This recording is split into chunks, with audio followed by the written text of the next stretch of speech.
Hello guys, welcome back to docs and vox by Revathi. അപ്പോൾ എല്ലാവരും സുഖമായിട്ട് സന്തോഷമായിട്ട് ഹാപ്പി ആയിട്ടിരിക്കുന്നു എന്നൊക്കെ വിശ്വസിക്കുന്നു. മറക്കാതെ ചാനലൊന്ന് സബ്സ്ക്രൈബ് ചെയ്യാൻ ഞാൻ വീണ്ടും ഓർമ്മിപ്പിക്കുന്നു. കാരണം ആരും തന്നെ സബ്സ്ക്രൈബ് ചെയ്ത് എന്നെ അങ്ങോട്ട് സപ്പോർട്ട് ചെയ്യുന്നില്ല എന്നുള്ള ഏറിയ വിഷമവും രേഖപ്പെടുത്തിക്കൊണ്ടാണ് ഞാൻ ഇന്ന് ഈ വീഡിയോ ആരംഭിക്കുന്നത്. അപ്പോൾ മീഷോ ഫൈൻസിലെ ലാസ്റ്റ് സെക്ഷനിലേക്ക് നമ്മൾ കടക്കുകയാണ് ഗൈസ്. ഇതായിരുന്നു ഞാൻ നാട്ടിൽ നിന്ന സമയത്ത് ലാസ്റ്റായിട്ട് മീഷോയിൽ നിന്ന് വാങ്ങിച്ച് അൺബോക്സ് ചെയ്ത് പ്രോഡക്റ്റ് റിവ്യൂ ചെയ്ത ഒരു പ്രോഡക്റ്റ് ഇതാണ്. കുറേ നാളത്തെ എൻ്റെ ആഗ്രഹമായിരുന്നു. കുറേ നാളത്തെ എന്ന് പറഞ്ഞാൽ 10th +2 ഒക്കെ പഠിക്കുന്ന ആ ഒരു ടൈം തൊട്ടുള്ള എൻ്റെ ഒരു ആഗ്രഹമായിരുന്നു ഒരു കോസ്റ്റ്യൂം ട്രൈ ചെയ്യണം എന്നുള്ളത്. അങ്ങനെ ആ ആഗ്രഹം മനസ്സിൽ കൊണ്ടുനടന്ന് അവസാനം ദുബായിൽ വന്ന് ആ കോസ്റ്റ്യൂമൊക്കെ കുറേ കണ്ടതിന് ശേഷം എനിക്ക് വീണ്ടും ആ ഡ്രസ്സിനോട് ഭയങ്കര ക്രേസായിട്ടാണ് ഞാൻ ഈ ഒരു കോസ്റ്റ്യൂം വാങ്ങിക്കുന്നത്. അപ്പോൾ എന്ത് ആണ് എന്ന് ചോദിച്ചു കഴിഞ്ഞാൽ ഗൈസ്, അതിൻ്റെ പേരെന്ത് പർദ, ഹിജാബ്, അങ്ങനെ പല പല പേരുകളിലാണ് അത് അറിയപ്പെടുന്നത്.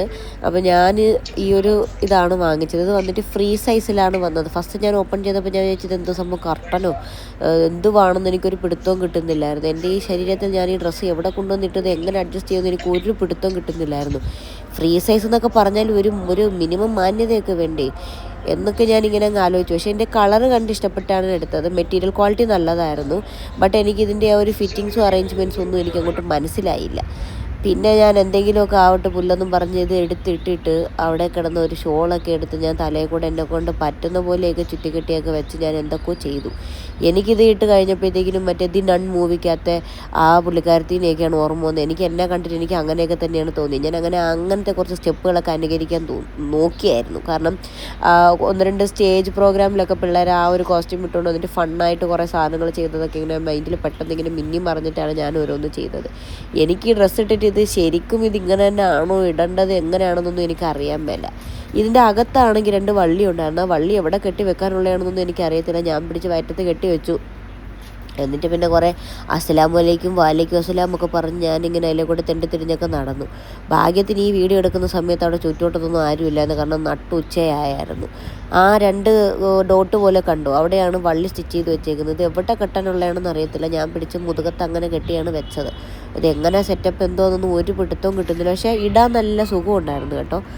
പിന്നെ ഇത് ഇങ്ങനെ തന്നെയാണോ എങ്ങനെയാണെന്നൊന്നും വലിയ പിടുത്തമില്ലാത്തതുകൊണ്ട് ഞാനിത് കീപ്പ് ചെയ്തില്ല. ഞാനിതങ്ങ് റിട്ടേൺ അയച്ചു. പിന്നെ ഭയങ്കര വലുതായിരുന്നു. ഇത് എങ്ങനെ ഷേപ്പ് ചെയ്യണമെന്നൊന്നും എനിക്കൊരു പിടുത്തമില്ല. ഷേപ്പ് ചെയ്യാനാണെങ്കിലും ഇതെങ്ങനെ ഷേപ്പ് ചെയ്യും, ഇതെങ്ങനെ ഇടും എന്നുള്ള ഒരു ഐഡിയ എനിക്ക് കിട്ടുന്നില്ലായിരുന്നു. അങ്ങനെ പിന്നെ ഞാൻ ഈ ഡ്രസ്സ് അങ്ങ് തിരിച്ചയക്കാമെന്ന് വിചാരിച്ചു. കാരണം നമുക്ക് യൂസ് ഇല്ലാത്തൊരു പ്രോഡക്റ്റ് വെച്ചിട്ട് എന്ത് ചെയ്യാനാണ്. ഞാനിതിട്ടിട്ട് കാണിക്കാത്ത അറാമ്പറപ്പൊന്നുമില്ല. അതിലേ കൂടെ കിടന്ന് ഞാൻ നെട്ടോട്ടമായിരുന്നു. സത്യം പറഞ്ഞാൽ ചൂട് സമയത്തൊക്കെ ഇട്ട് കറങ്ങാൻ നല്ല അടിപൊളി കോസ്റ്റ്യൂമാണ് കേട്ടോ. കാരണം നല്ല എയർ എന്താ പറയുക, കണ്ടീഷനിങ് ആയിട്ടുള്ള ഒരു ഡ്രസ്സാണ്. സോ ഗൈസ്, ഇതിൻ്റെ കൂടെ ഞാൻ 1-2 ഫോട്ടോഷൂട്ടൊക്കെ എടുത്തിട്ടുണ്ടായിരുന്നു. ഫോട്ടോഷൂട്ട് എന്ന് പറഞ്ഞാൽ കുറച്ച് സെൽഫ് പോർട്രേറ്റ്സ് ആണ്. അത് ഞാൻ ഈ ഒരു വീഡിയോ സെക്ഷന് ശേഷം ആഡ് ചെയ്യുന്നുണ്ട്. അപ്പം ഈ ഡ്രസ്സ് ഇട്ടിട്ട് എൻ്റെ ഈ കോലം എങ്ങനെയുണ്ടെന്നുള്ളത് നിങ്ങൾ കമൻറ്റ് ചെയ്ത് പറയുക.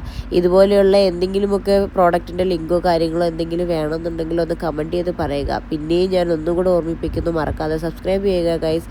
ഈ വീഡിയോ നിങ്ങൾക്ക് ഇഷ്ടപ്പെട്ടു, യൂസ്ഫുള്ളായെന്ന് തോന്നിയെന്നുണ്ടെങ്കിൽ നിങ്ങളുടെ ഫ്രണ്ട്സിനും ഫാമിലിക്കൊക്കെ ഒന്ന് ഷെയർ ചെയ്യുക.